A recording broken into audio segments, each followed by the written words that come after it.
नमस्कार एवं जय हिंद साथियों। आज की वीडियो में हम लोग हर स्टेट 2023 के कंप्यूटर साइंस क्वेश्चन का एनालिसिस करने वाले हैं। यह सीरीज की वीडियो का पार्ट नंबर 1 है।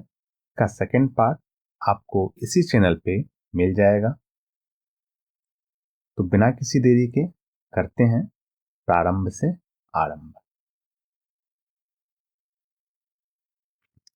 पहला क्वेश्चन है, what is the worst case time complexity of binary search for an array of size n?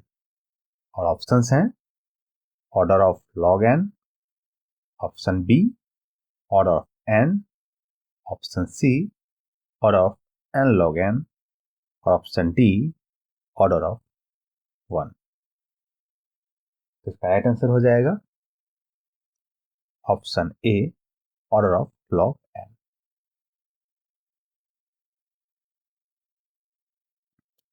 साथ ही साथ दोस्तों यहाँ पे हमने आपकी सुविधाओं के लिए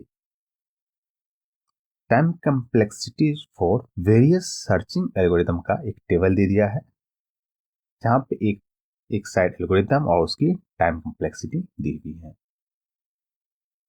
यह टेबल आप जरूर याद कर लें, क्योंकि आपके आने वाले एग्जाम में ये टेबल बहुत ही ज़्यादा महत्वपूर्ण होने वाला है। जैसे कि लीनियर सर्च का order of n, binary search का order of log n, jump search का ऑर्डर ऑफ रूट n। तो ये आपको याद होना चाहिए। चलते हैं नेक्स्ट क्वेश्चन की ओर।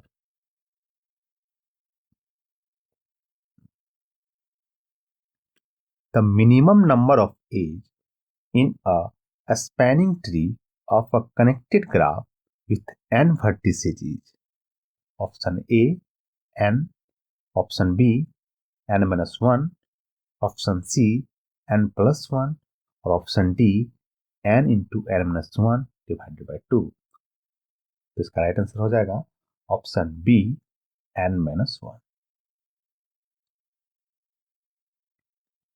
चलिए थोड़ा नजर डालते हैं मिनिमम स्पैनिंग ट्री होता क्या है और उसकी प्रॉपर्टीज के बारे में। A minimum spanning tree MST is a subset of the edge of a connected undirected graph। ये क्या होता है? सबसेट होता है। सबसेट ऑफ द एज होता है किसका? कनेक्टेड ग्राफ का। क्या? MST जो होता है यानी मिनिमम स्पैनिंग ट्री जो होता है सबसेट ऑफ द एज होता है। that connects all the vertices together without any cycle। और साथ ही साथ यह सारे वर्टिसेस से कनेक्टेड भी होता है, लेकिन यह विदाउट एनी साइकिल, यह साइकिल यानी कि लूप का या ये साइकिल का फॉर्म नहीं करता है। यानी कि हम कह सकते हैं MST equal to cyclic equal to no loops, that is it is a cyclic and connected. और साथ ही साथ याद रखिए यह कनेक्टेड होता है। क्या डिस्कनेक्टेड हो सकता है? नहीं, यह कनेक्टेड होगा और साथ ही साथ यह कोई लूप फॉर्म नहीं करेगा। With the minimum total weight of the edge, साथ ही साथ यह क्या होगा? MST जैसा कि नाम ही है, इसमें मिनिमम करने का अर्थ है कि इसका जो वेट होगा या इसका जो कॉस्ट होगा वो हमेशा मिनिमम, टोटल जो होगा इसका वो हमेशा मिनिमम होगा।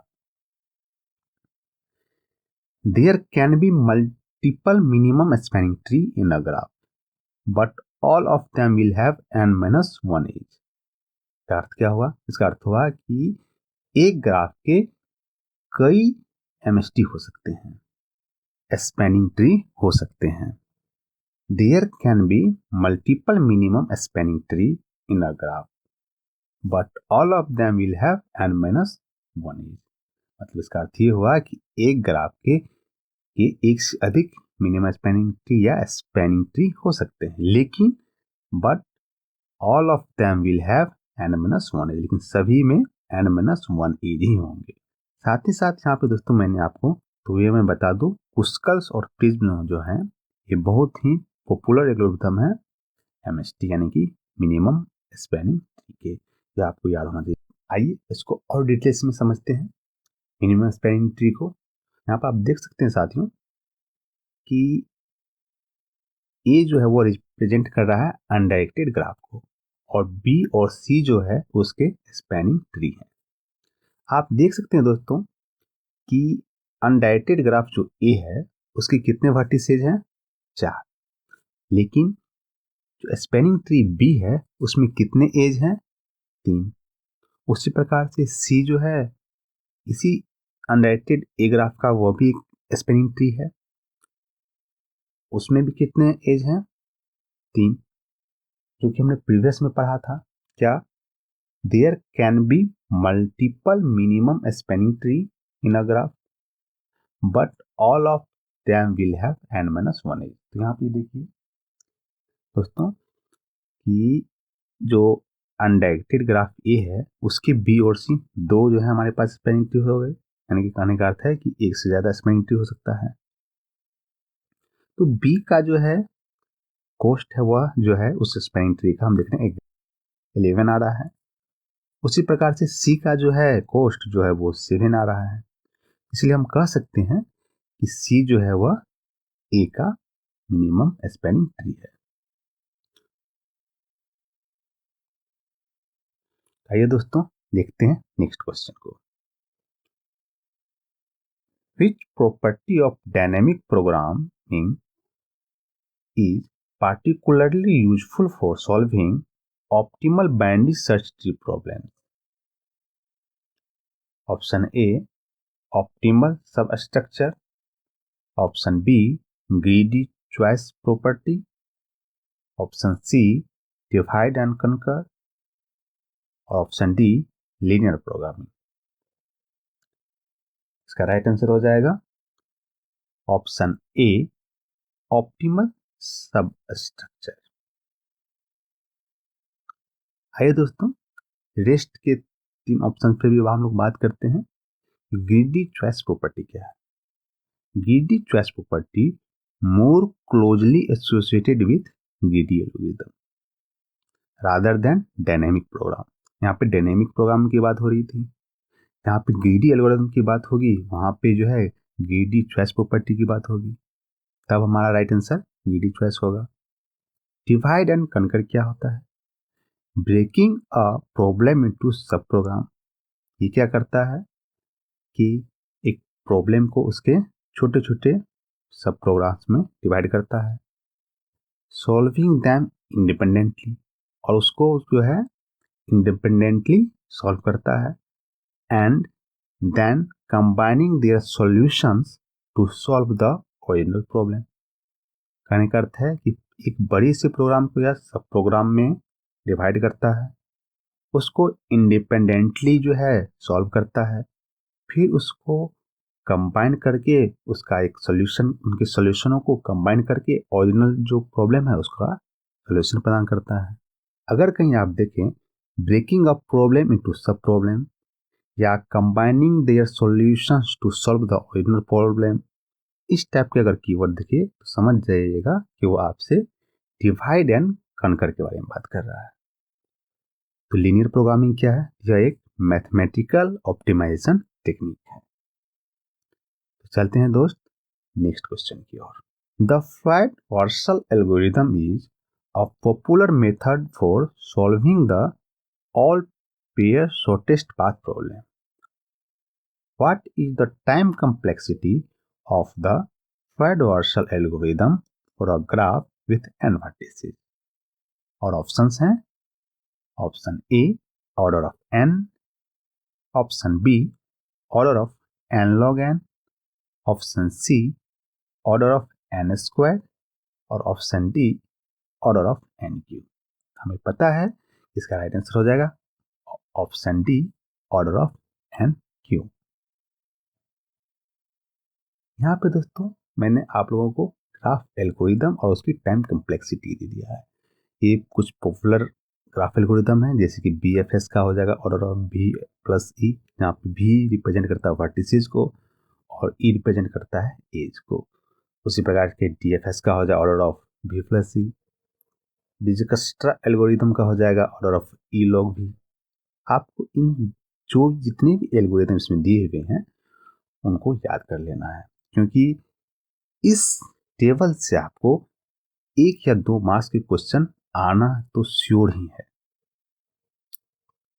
तो चलते हैं नेक्स्ट क्वेश्चन की ओर। What is the time complexity of the divide and conquer algorithm for finding the maximum and minimum elements in an array of size n? और ऑप्शंस हैं option A order of n, option B order of n log n, option C order of n square और option D order of log n। इसका right answer हो जाएगा option A order of n। इस question में एक ध्यान देने वाली बात और है दोस्तों, यहाँ पे उन्होंने आपको फंसाने के लिए पहले से एक क्वेश्चन में डिवाइड एंड कनकर का शब्द का यूज कर दिया। तो जो दोस्त जो साथी हमारे सिर्फ कीवर्ड देख के क्वेश्चन का आंसर देते हैं, जैसे कि डिवाइड एंड कनकर देखा और उन्होंने देखा कि, और आपको कंफ्यूज करने के लिए ऑप्शन बी में उन्होंने order of n log n ही दे दिया है। बहुत बार ऐसा होता है कि ऑर्डर डिवाइड एंड कनकर देखे और ऑप्शन बी लगा दिए और आप वहीं पे गलती कर जाते हैं। इसलिए जब भी आप कीवर्ड जैसे वर्ड का कीवर्ड देख के अगर आप आंसर लगाते हैं, उसमें भी आप पूरे क्वेश्चन को जरूर पढ़िए, क्योंकि उन्होंने लास्ट में क्या बोला, मैक्सिमम एंड मिनिमम एलिमेंट का फाइंड करने का जो टाइम कम्प्लेक्सिटी है वो ऑर्डर ऑफ n है, इसलिए इसका राइट आंसर ए हो जाएगा। यहाँ पे दोस्तों आप लोगों की हेल्प के लिए मैंने एक टेबल भी दे दिया है, जितनी भी सॉर्टिंग है, जो पॉपुलर सॉर्टिंग है देख लीजिए, जैसे bubble sort, selection sort, insertion sort, merge sort और क्विक सॉर्ट, और उसके बेस्ट, एवरेज और वर्स्ट केस तीनों का मैंने आपको यहाँ पे एक टाइम कम्प्लेक्सिटी दे दिया है। एवरेज अगर आप याद नहीं भी रखते तो कोई बात नहीं, लेकिन आपको बेस्ट और वर्स्ट का तो याद होना ही चाहिए।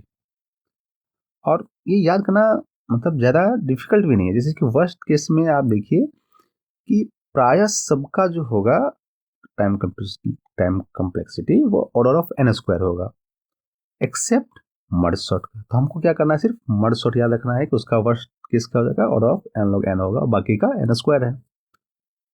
उसी प्रकार से जब हम बेस्ट केस देखेंगे तो सबका या तो n log n होगा या n होगा। आप देखिए क्विक सॉर्ट और मर्ज सॉर्ट का क्या है, order of n log n। वहीं पे इंसर्शन और बबल सॉर्ट का क्या है, ऑर्डर ऑफ n। लेकिन हमें याद रखना है कि सिलेक्शन सॉर्ट का जो बेस्ट केस है वो ऑर्डर ऑफ n स्क्वायर होगा, और ये एग्जामिनर पूछता है। तो आपको यहाँ पे याद क्या रखना है, सिलेक्शन सॉर्ट का बेस्ट केस क्या है, ऑर्डर ऑफ n स्क्वायर है, ठीक है। उसी प्रकार से कभी कभी वो हमें कंफ्यूज हो जाते हैं हम इसमें कि मर्ज सॉर्ट का बेस्ट केस क्या है, order of n log n, और उसका वर्स्ट केस क्या है, order of n log n। उसी प्रकार से क्विक सॉर्ट का हम देखते हैं कि बेस्ट केस क्या है, order of n log n, और वो हमसे वर्स्ट केस पूछ देता है और हमें याद लगता है अच्छा ये इसका भी order of n log n होगा, लेकिन ऐसा नहीं है, वहां पर क्या हो जाता है ऑर्डर ऑफ n स्क्वायर। तो आपको ये भी याद रखना होगा। तो इस टेबल, अभी तक मैंने आपको 3 टेबल दे दिए हैं। पहला था सर्चिंग रिलेटेड, उसके जितने भी पॉपुलर सर्चिंग एल्गोरिथम थे उसका हमें टाइम कम्प्लेक्सिटी आपको दे दिया। सेकेंड वाले टेबल में हमने आपको इम्पोर्टेंट ग्राफ एल्गोरिथम का दे दिया था, और यहाँ पे मैंने आपको सॉर्टिंग का दे दिया है। इस तीनों टेबल को आप जरूर याद रखिएगा, और इससे बहुत सारा क्वेश्चन आपको सॉल्व हो जाएगा बीपीएससी टीआरई 3.0 के साथ साथ 2024 के जो स्टेट दे रहे हैं उसमें भी। तो चलते हैं नेक्स्ट क्वेश्चन की ओर।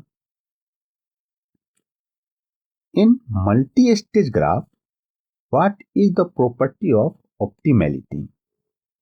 Option A, the shortest path between any two stages is the one with the fewest edge.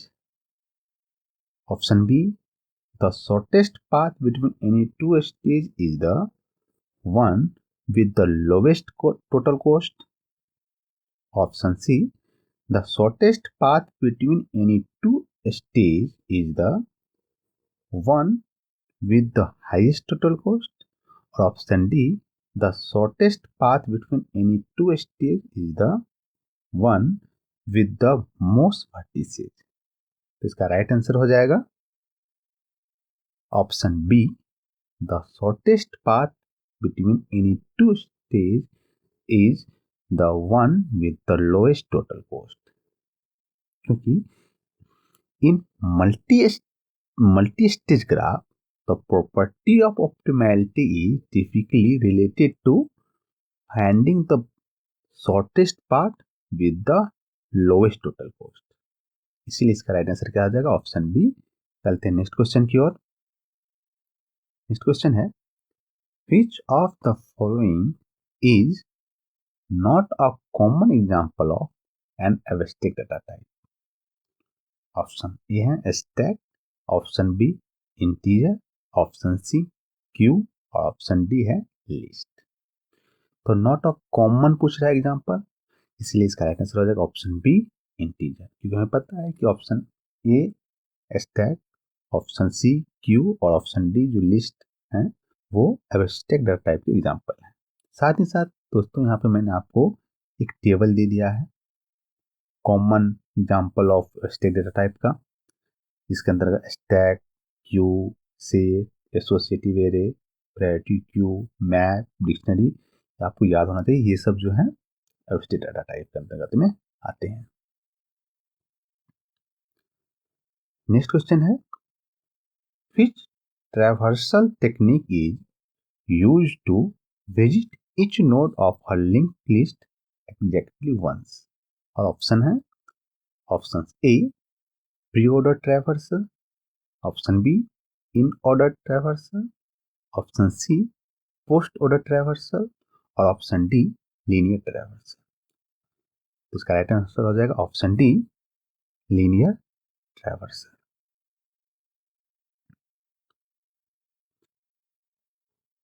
तो आइए दोस्तों एक अनाउंसमेंट है कि मैं इसी चैनल पे आप लोगों के लिए बीपीएससी टीआरई 3.0 और स्टेट 2024 का एक कोर्स लाने वाला हूं जो कि फ्री ऑफ कॉस्ट होने वाला है।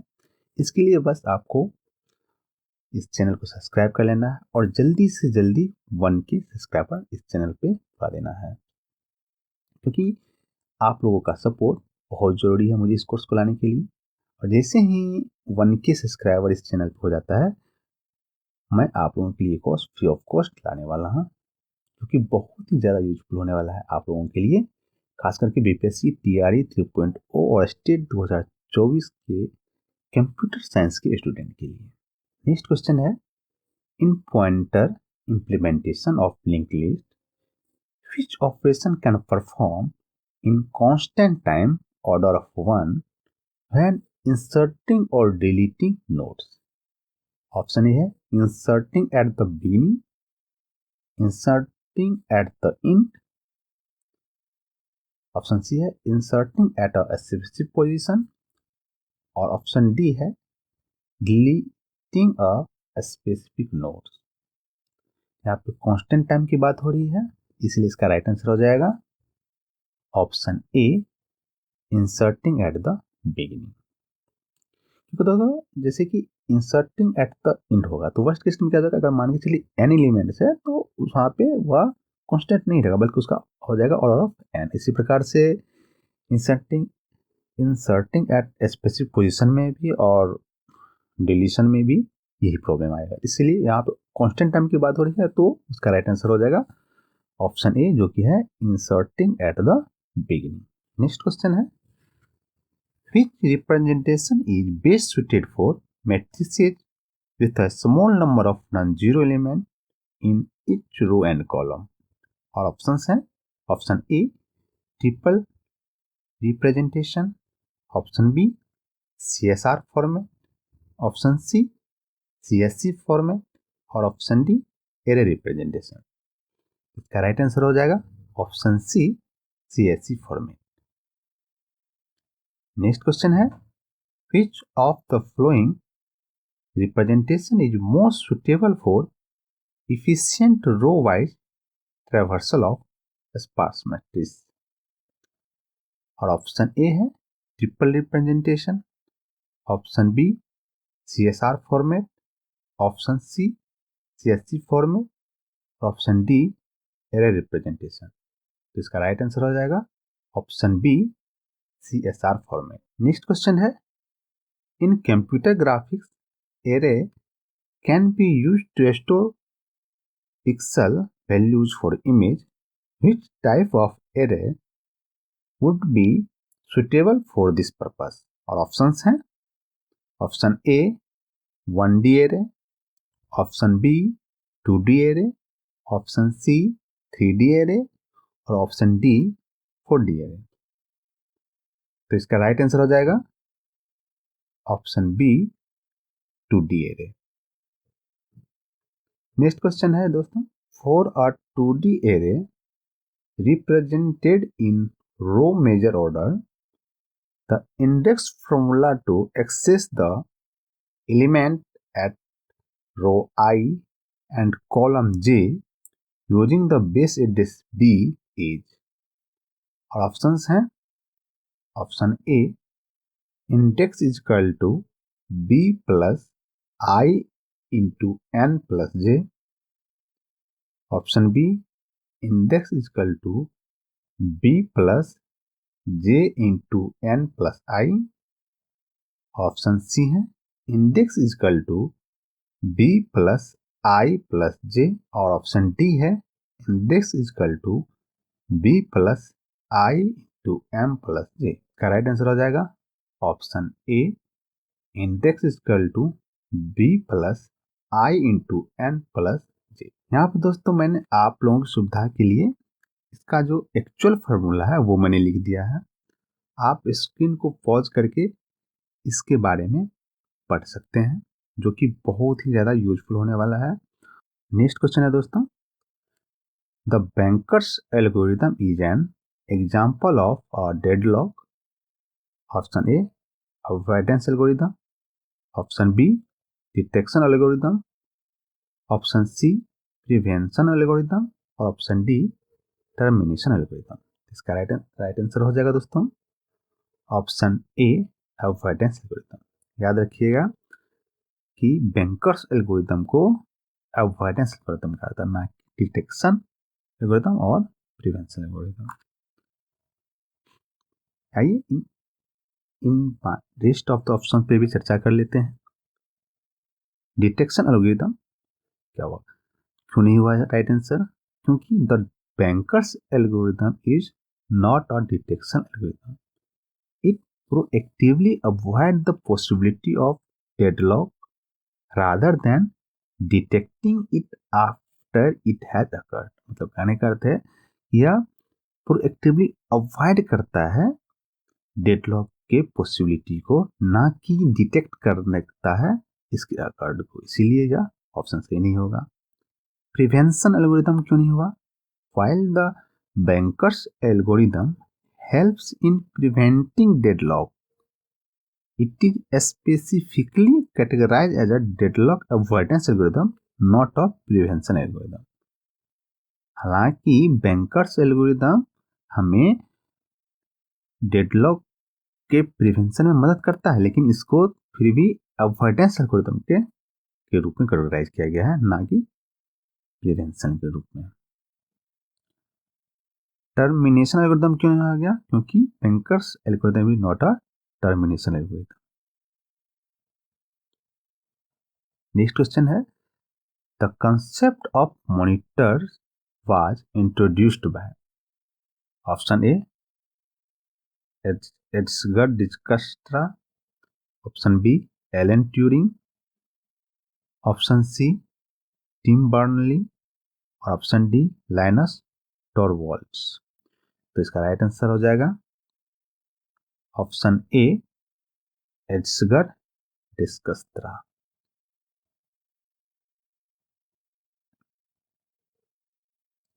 नेक्स्ट क्वेश्चन है, priority scheduling involves assigning a priority value to each process. Which scheduling algorithm is closely related to this concept? Options हैं, option A FCFS, option B SJN, option C multi level queue scheduling, और option D first come first serve. इसका right answer हो जाएगा option C multi level queue scheduling. Next question है the resource matrix is a data structure used in deadlock detection algorithm to option A represent resource allocation, option B represent the education order of process, option C represent the education history of process, और option D represent the priority of process। इसका right answer हो जाएगा option A represent resource allocation. Next question है the term race condition in parallel programming refers to option A competition between process to terminate first, option B a competition between process to access shared resources, option C a situation where a process is stuck in a loop, or option D a situation where processes are running sequentially। इसका right answer हो जाएगा option B a competition between process to access shared resources। Next question है the term multi user in the OS context refers to, option A an OS that can execute multiple programs simultaneously, option B an OS that supports multiple users working on the same machine, option C an OS that can only run on multiple computers, or option D an OS which a graphical user interface। इसका right answer हो जाएगा option B an OS that supports multiple user working on the same machine। Next question है Dash offers the ability to query the data and insert, alter and delete tuples।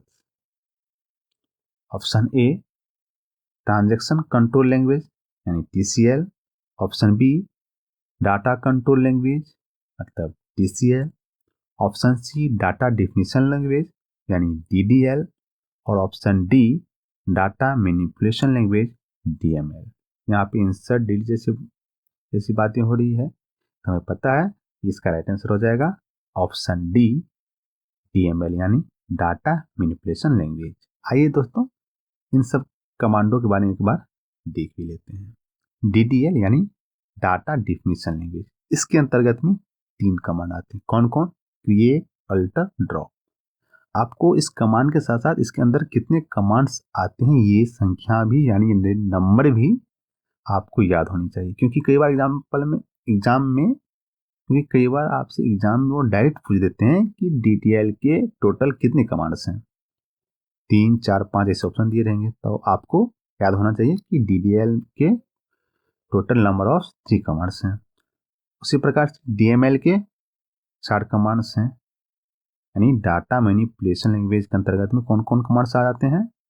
Select, insert, update और delete. उसी प्रकार से DCL यानी data control language के अंदर में 2 commands होते हैं, ग्रांट और रिवोक। TCL यानी ट्रांजैक्शन कंट्रोल लैंग्वेज, इसके अंतर्गत 3 कमांड्स आ जाते हैं। कौन कौन?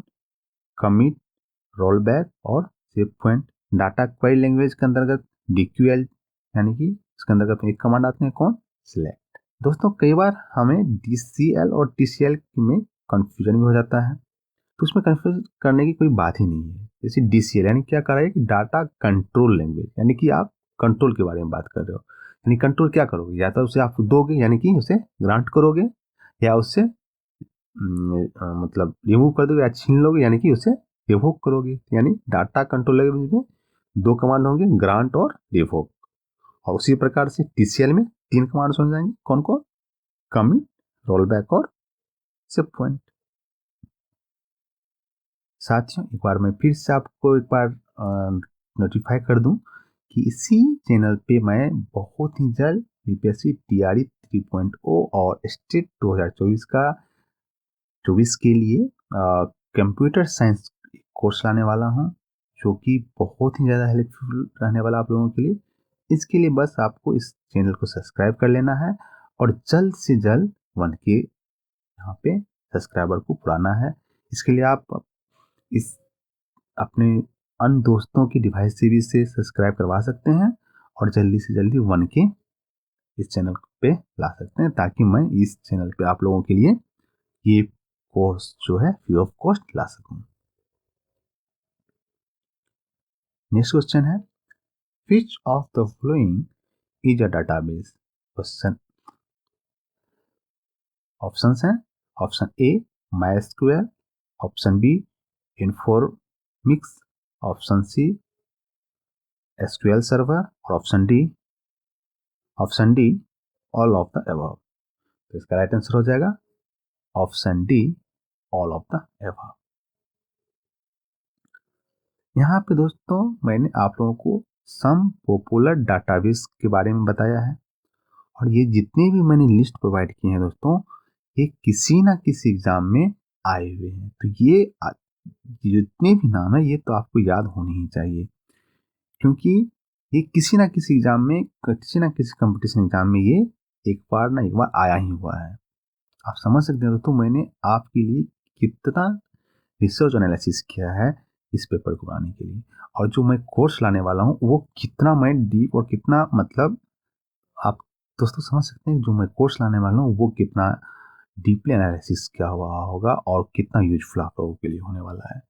इसलिए इस चैनल को जरूर सब्सक्राइब कर लें और अपने दोस्तों को भी बोलें कि सब्सक्राइब कर लेने के लिए, और ताकि इस पर जल्दी से जल्दी मन किया जाए और मैं आप लोगों को उतनी ही जल्दी के साथ वो कोर्स ला पाऊँ। नेक्स्ट क्वेश्चन है, in general a file is basically a collection of all related, option A row and columns, option B database, option C fields, option D records.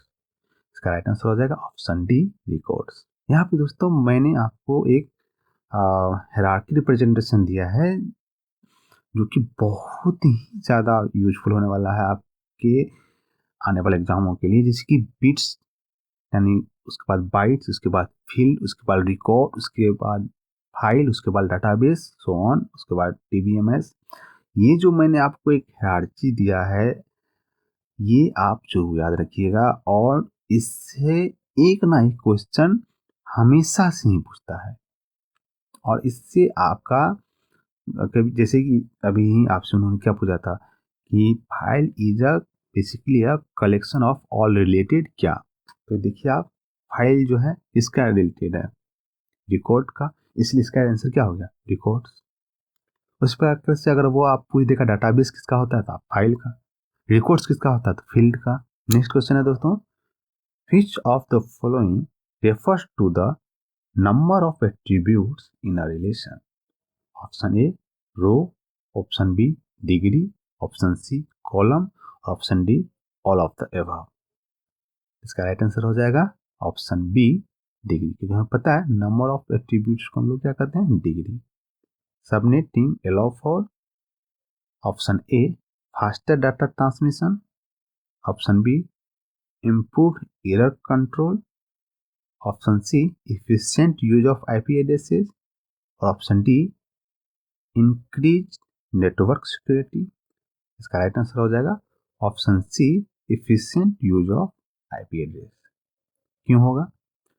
क्योंकि हम जानते हैं कि subnetting allow for the efficient use of IP addresses by dividing a large IP network into a small subnetwork, preventing wastage of IP addresses and optimizing address space utilization।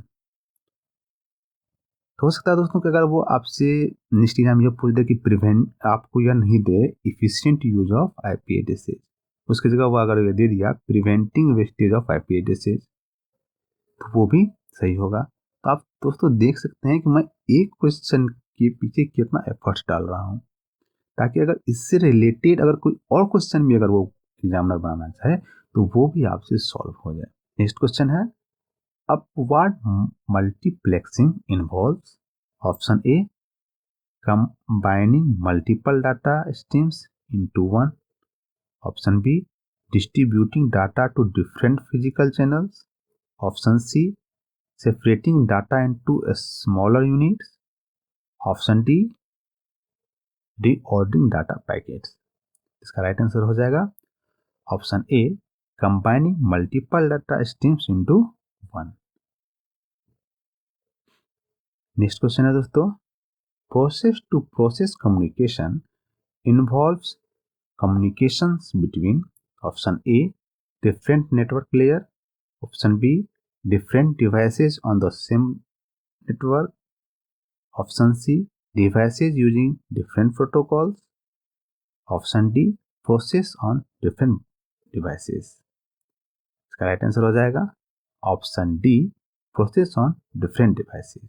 The HTTP protocol is used for option A, email communication, option B, file transfer, option C, web browsing, option D, remote terminal access। Right answer हो जाएगा option सी, web browsing. तो आप देख सकते हैं दोस्तों, अगर इस चीज को देखते हुए आ रहे हैं, तो अगर आपने प्रीवियस जो मैंने सॉल्व कराया है क्वेश्चन 2019 का और उसके री एग्जाम 19-20 का, तो आप देख सकते हैं कि वहाँ पे जो मैंने आपको सॉल्व कराया था क्वेश्चन और उससे रिलेटेड जो इन्फॉर्मेशन मैंने आपको दिया था, उससे इस एग्जाम में कितने क्वेश्चन जो है सॉल्व हो जा रहे हैं।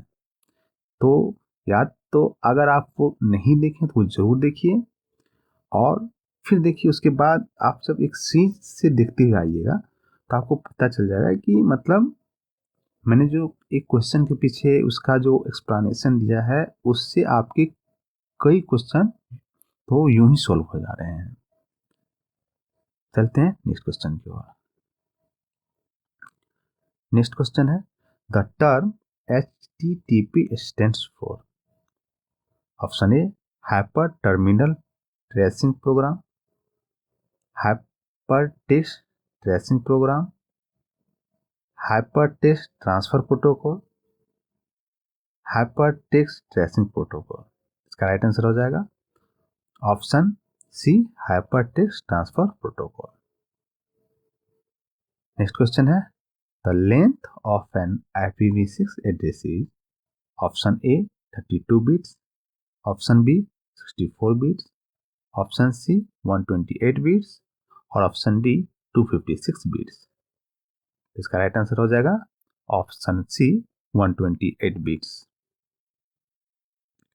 नेक्स्ट क्वेश्चन है, the maximum length in bytes of an IPv4 datagram is option A 32, option B 256, option C 1024 और ऑप्शन डी 65535। इसका राइट आंसर हो जाएगा ऑप्शन डी 65535। नेक्स्ट क्वेश्चन है दोस्तों, which software life cycle model is based on iterative prototyping? Option A, waterfall model, option B, spiral model, option C, agile model और option D, prototype model. इसका right answer हो जाएगा option B, spiral model. याद रखिएगा दोस्तों, जैसे यहाँ पे इटरेटिव प्रोटोटाइप का बात हुआ था, अगर रिस्क रिलेटेड कोई बात हो रही हो तो उसमें भी राइट आंसर स्पाइरल मॉडल आ जाएगा। नेक्स्ट क्वेश्चन है, in the context of software project management what is LOC stands for? Option A, line of change, option B, level of complexity, option C, lines of code और option D, list of components. हमें पता है कि LOC stands for हो जाता है lines of code. तो दोस्तों आज की वीडियो में बस इतना ही। Thank you. मिलते हैं नेक्स्ट वीडियो में, इसका रेस्ट जो क्वेश्चन बच गया है उसका एक पार्ट 2 लेकर के, और इसी चैनल पे आपको मिल जाएगा वो। तब तक के लिए नमस्कार, जय हिंद, और इस चैनल को सब्सक्राइब करें, और जितना जल्दी आप लोग 1K सब्सक्राइबर पुरा देते हैं इस चैनल पे, मैं उतना ही तेजी के साथ आप लोगों के लिए ये कोर्स भी फ्री ऑफ कॉस्ट लाने वाला हूँ। तो मिलते हैं नेक्स्ट वीडियो में, तब तक के लिए जय हिंद, नमस्कार।